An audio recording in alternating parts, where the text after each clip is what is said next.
Dahil sa giyera sa Middle East, nagkaroon ng matinding problema sa supply ng langis sa maraming bansa. Nalimitahan kasi ang operasyon sa Strait of Hormuz kung saan dinadaan ng 20% ng oil supply ng buong mundo. Ang presyo po ng krudo umakyat sa halos $150 kada bariles.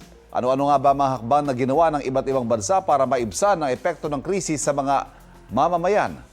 Batay sa presentasyon ni Senador Bam Aquino sa Senate Committee on Agriculture, Food and Agrarian Reform, ang bansang Australia kinalahati ang kanilang buwis sa langis at nagpatupad ng libreng sakay sa mga pampublikong transportasyon.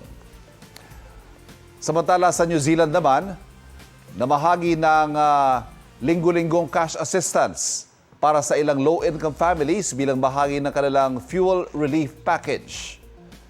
Ang bansang Ethiopia naman, fuel subsidy para sa lahat, hindi lang para sa transport sector.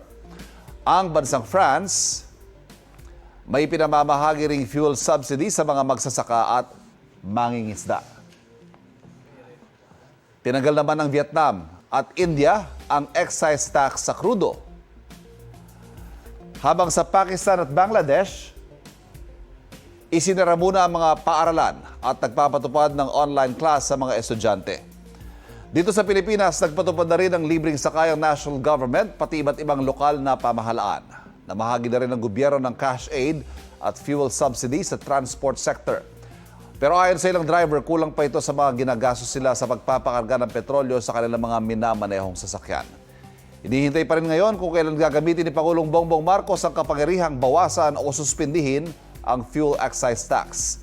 Inaabangan din ang mga susunod na hakbang kaugnay sa mga panukala at petisyon tulad ng taas pasahe at suspension ng value-added tax sa petrolyo.